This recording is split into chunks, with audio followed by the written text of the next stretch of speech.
ওম নমঃ শিবায়। জয় চন্দ্রদেবের জয়। নমস্কার প্রিয় দর্শক বন্ধুগণ, আমরা আজকে দিনে আলোচনা করতে চলেছি আজ থেকে ঠিক 7টা দিন অর্থাৎ 5 তারিখ থেকে 11ই জুন এই সময়কালের মধ্যে চন্দ্রদেবের বিশেষ গোচর পরিবর্তনগুলো হতে চলেছে, যা আপনারা নিশ্চয়ই জানেন। ডেইলি বেসিস চন্দ্রগোচরের বিশেষ একটা প্রভাব প্রত্যেক মানুষের জীবনে পড়ে থাকে। তো সেই সময়ে ঠিক 7টা দিন আপনাদের অর্থাৎ মিথুন রাশির জাতক জাতিকাদের জন্য ঠিক কী পরিবর্তন নিয়ে আসতে চলেছে, কোন ক্ষেত্রে সফলতা নিয়ে আসবে, কোন জায়গায় উন্নতি নিয়ে আসতে চলেছে, সেটা নিয়ে আজকের এই ভিডিওর মূল আলোচনার বিষয়। আপনাদের কোন কোন সমস্যা থেকে দূর করাবে, কোন কোন জায়গায় আপনাকে সফলতা দেবে, কোন কোন জায়গায় আপনাকে উন্নতি নিয়ে আসতে চলেছে, কোন কোন জায়গায় আপনাকে প্রাপ্তি ঘটাতে চলেছে, সেটা নিয়ে আজকের এই ভিডিওর মূল আলোচনার বিষয়। তাই ভিডিও অত্যন্ত গুরুত্বপূর্ণ, অত্যন্ত ভাইটাল। তাই আপনারা ভিডিওটি সম্পূর্ণ দেখার চেষ্টা করবেন, তাহলেই জানতে পারবেন ঠিক কোন কোন জায়গায় কোন কোন ভাবে আপনাকে চন্দ্রদেব সফলতা দেবে, কোন কোন ক্ষেত্র থেকে আপনাকে উন্নতি দিতে চলেছে সেই সম্পূর্ণ বিষয়টা। তো আপনারা অবশ্যই ভিডিওটি শুরু থেকে শেষ পর্যন্ত দেখবেন। আর অবশ্যই শুরুতে একটা কমেন্ট করতে কিন্তু ভুলবেন না, ওম নমঃ শিবায় অথবা জয় চন্দ্রদেবের জয় অবশ্যই লিখে কমেন্ট করবেন। চন্দ্রদেবের বিশেষ কৃপা দৃষ্টিতে আপনার সমস্যা দূর হবে এবং আপনার উন্নতি হবেই হবে। তো চলুন আলোচনার পর্বে মূল আলোচনায় যাওয়া যাক।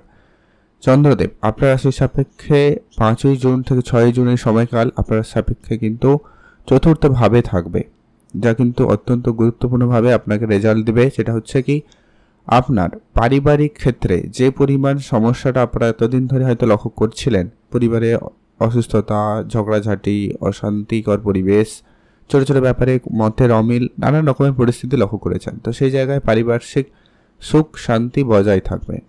এমনকি আপনার মায়ের সাথে আপনার সম্পর্ক আরও মজবুত হবে এবং ভালো হওয়ার সম্ভাবনা রয়েছে। এবং স্বাস্থ্য ও উন্নতি হবে। যদি আপনার কোনো কারণে স্বাস্থ্য খারাপ ছিল, শরীর খারাপ চলছিল, পরিবারের কারোর শরীর খারাপ চলছিল, সেই জায়গায়ও অনেকটা ইমপ্রুভমেন্ট প্রভাব কিন্তু আপনাকে চন্দ্রদেব দিতে চলেছে। বাড়ির কাজকর্মের ক্ষেত্রে আপনার মনোযোগ বাড়তে দেখা করা যেতে পারে। বাড়ির আসবাবপত্র কেনা বা বাড়ি সাজানো চিন্তাভাবনা আপনার মনে দিতে পারে, অর্থাৎ একটু পরিবারের দিকে আপনার মনোযোগটা বেশি দিতে চলেছে বা আপনার সেই রকম মনোভাবনা থাকতেও পারে। আপনি অবশ্যই সেখানে সময় কাটান, এতে আপনি দেখবেন অনেকটা মানসিক শান্তিও আপনি অনুভব করবেন।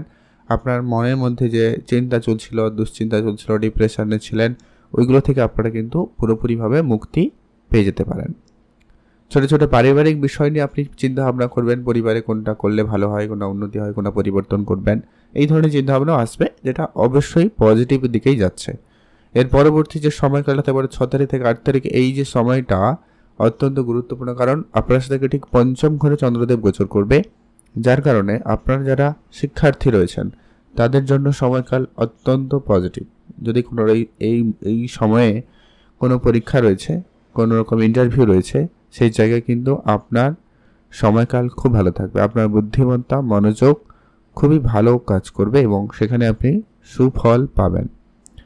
এবং যারা নতুন কোনো কিছু শুরু করবেন প্ল্যান করছেন কিন্তু শুরু আর হয়নি, ওই জায়গাটা কিন্তু শুরু করার সুযোগ আপনাদের বেশ ভালো থাকবে। প্রেম ও সম্পর্কের ক্ষেত্রে মধুরতা আসবে, অর্থাৎ যারা রিলেশনশিপে রয়েছেন বা বিবাহিত সম্পর্কের ক্ষেত্রেও রয়েছেন, তাদের দেখবেন তাদের মধ্যে বন্ডিংটা ভালো থাকবে। আপনারা একে অপরের প্রতি ভালোবাসার টানটা অনুভব করবেন এবং প্রেমের ক্ষেত্রে মধুরতা আসবে। অবিবাহিতরা যারা রয়েছেন তাদের জীবনে প্রেম আসতে পারে, এমনটা সুযোগও তৈরি করবে। হয়তো কেউ মনের কথা বলতে চাইছিলেন, সুযোগ খুঁজছিলেন, এই সুযোগটা আপনাদের জন্য খুবই পজিটিভ হতে পারে। এমনকি আপনারা যারা সন্তানদের নিয়ে কোনো কারণে চিন্তায় ভুগছিলেন, সন্তানদের নিয়ে আপনারা টেনশানে ছিলেন, তাদের স্বাস্থ্য, তাদের কেরিয়ার, তাদের ব্যবসা, এইগুলো নিয়ে আপনারা যদি চিন্তিত ছিলেন, সেই জায়গায় আপনাদের ইমপ্রুভমেন্ট থাকবে এবং সন্তান প্রাপ্তির মতো কোনো সুখবর আসতে পারে, সন্তানের দিক দিয়ে কোনো সুখবর পেতে পারেন, সম্ভাবনা অত্যন্ত প্রবল। এছাড়া আপনারা যারা আর্থিক কোনো সমস্যায় ভুগছিলেন, আর্থিক ক্ষেত্রে কোনো টানাপোড়েন পরিস্থিতি চলছিল, ওই জায়গায় কিন্তু আপনার সফলতা আসবে। কোনো বিনিয়োগের পরিকল্পনা আপনি অনেক দিন ধরে করছেন কিন্তু আর সাহস হয়নি বা আপনি সেরকম সুযোগ সম্ভাবনা পাননি, তো সেই ক্ষেত্রে আপনারা সেই সুযোগটা এবারে পাচ্ছেন। বিনিয়োগের ক্ষেত্রে আপনাদের জন্য সময়কাল নিশ্চিতভাবে ভালো যাচ্ছে, বিনিয়োগের সুযোগ আপনাদের জন্য বেশ ভালো থাকছে, আপনারা অবশ্যই সেখানে সময় কাটাতে পারেন। এছাড়া যারা অনেক দিন ধরে প্রমোশন খুঁজছিলেন, কাজের জায়গায় কোনো পরিবর্তন চাইছিলেন, নিজের মন মতো কাজের চেষ্টা করছিলেন, সেই জায়গায় আপনাদের জন্য সময়কাল খুবই ভালো থাকবে। পূর্বপুরুষের কোনো বিষয় সম্পত্তি বা তাদের কাছ থেকে কোনো কিছু আপনি উপদেশ স্বরূপ কিছু পেলেও পেতে পারেন, যা আপনার পার্সোনাল এবং প্রফেশনাল লাইফকে অবশ্যই প্রভাবিত করবেই। এই জন্য সময়কাল আপনাদের জন্য খুবই ভালো যাচ্ছে। তার পরবর্তী সময় অর্থাৎ 8ই থেকে 10ই জুন এই সময়কাল আপনাকে যেটা বিশেষভাবে লক্ষ্য করতে হবে, আপনার রাশি থেকে ঠিক 6ষ্ঠ ঘরে চন্দ্রদেব গোচর করবে, অর্থাৎ ঋণ, রোগ, শত্রু, চাকরি বাকরি প্রতিযোগিতা এই জায়গা থেকে লক্ষ্য করা হয়। তো সেক্ষেত্রে আপনার যেটা লক্ষ্য করা যাচ্ছে, চাকরি ক্ষেত্রে আপনার কিছুটা চ্যালেঞ্জ আসতে পারে, কিছু কাজের চাপ বাড়তে পারে, কিছু টার্গেট আপনাকে বেশি দেওয়া হতে পারে যারা টার্গেট বেসিস কাজ করেন। তবে বেশি চিন্তার কিছু কারণ নেই, আপনারা সেখান থেকে বেরিয়ে আসতে পারবেন এবং উন্নতি থাকবে নিশ্চিতভাবে বলা যায়। তবে যারা অসুস্থতার মধ্যে ছিলেন সেই জায়গাটা আপনাকে একটুখানি খেয়াল রাখতে হবে। যদি আপনার কোনো কারণে শরীর খারাপ হলেও হতে পারে, হয়তো জ্বর, সর্দি কাশি, পেটের সমস্যা, বদহজম এই ধরনের সমস্যা কিন্তু দিলেও দিতে পারে, তাই আপনাকে সেটা বিশেষভাবে ধ্যানও রাখতে হবে। আর ভালো খাবার দাবারে একটু গুরুত্ব রাখবেন, সেটা কিন্তু প্রয়োজন। কর্মক্ষেত্রে কিছু নতুন চাপ বা চ্যালেঞ্জের মুখোমুখি হতে পারেন, যেটা আমরা বললাম 6ষ্ঠ ঘরে রয়েছে, তাই অবশ্যই আপনারা সে জায়গায় অ্যাক্টিভ থাকবেন। ছোট ছোট ব্যাপারে মতবিরোধ, তর্ক পরিবেশ তৈরি হতে পারে। আপনার থেকে যারা জুনিয়র রয়েছেন বা সিনিয়র রয়েছে তাদের সঙ্গে আপনার মতবিরোধ দেখা দিতে পারে, তাই একটু সেখানে বুঝে চলবেন। অতিরিক্ত পরিশ্রম আপনাকে করতে হতে পারে সময়কালে, অর্থাৎ এই 8 থেকে 10 এই দুটো দিন আপনাকে একটু বেশি পরিশ্রম করতে হবে। আর শত্রুদের থেকে দূরে থাকবেন, শত্রুদেরকে একটু চিনে রাখবেন, তাদেরকে একটু নজরে রাখবেন, এটা কিন্তু জরুরি রয়েছে। আইনি বিষয়ে একটুখানি ধ্যান রাখবেন। আপনি আইনগত কোনো রকম সিদ্ধান্ত নেওয়ার যদি পরিকল্পনা করছেন, সেক্ষেত্রে একটু ভেবেচিন্তে, খুব তাড়াহুড়ো করা চলবে না বা খুবই হঠকারিতা করা চলবে না। যারা বিদেশে যাওয়ার জন্য প্ল্যান করছেন তাদের ক্ষেত্রে সুযোগটা ভালো থাকবে, বিদেশ যাওয়ার যোগাযোগ ফাইনাল হতে পারে, সম্ভাবনা রয়েছে, আপনারা সেইখানে মনোযোগ দিয়ে দিতে পারেন। যারা ঋণ নেওয়ার জন্য চিন্তাভাবনা করছেন, হয়তো কোনো লোন অ্যাপ্রুভের জন্য প্রস্তুতি নিচ্ছেন বা চেষ্টা করছেন, সেই জায়গায় কিন্তু আপনার লোন প্রাপ্তি হয়ে যেতে পারে, ওটার কিন্তু একটা সম্ভাবনা লক্ষ্য করা যাচ্ছে, আপনারা সেইখানে গুরুত্ব দিয়ে দিতে পারেন। এছাড়া আপনারা যারা অনেক দিন ধরে লোনে জর্জরিত অবস্থায় ছিলেন, কারো ক্ষেত্রে সেই লোন মুকুব হওয়ারও সম্ভাবনা থাকে।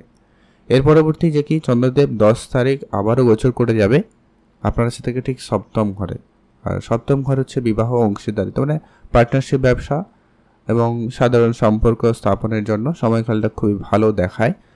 তো যেটা লক্ষ্য করা যাবে, আপনার ব্যক্তিগত এবং পেশাগত উভয় ক্ষেত্রে লোকজনের পরিচিতি বাড়বে, সেখানে নতুন নতুন ব্যক্তিদের সাথে আপনার ওঠা বসা হতে পারে।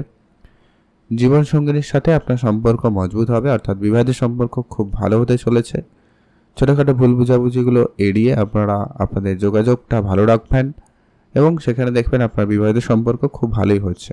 পার্টনারশিপ, ব্যবসা খুব ভালো থাকবে, নতুন চুক্তি ফাইনাল হতে পারে, কোনো নতুন কন্ট্রাক্ট করবেন, এরকমটা লক্ষ্য করা যাচ্ছে। সামাজিক ক্ষেত্রে আপনার যোগদান বাড়বে সেখানে এবং নতুন নতুন মানুষের সাথে পরিচিতি হবে এবং আপনার সেখানে একটা নাম সুনামের বৃদ্ধির প্রবল যোগ তৈরি করতে চলেছে স্বয়ং চন্দ্রদেব।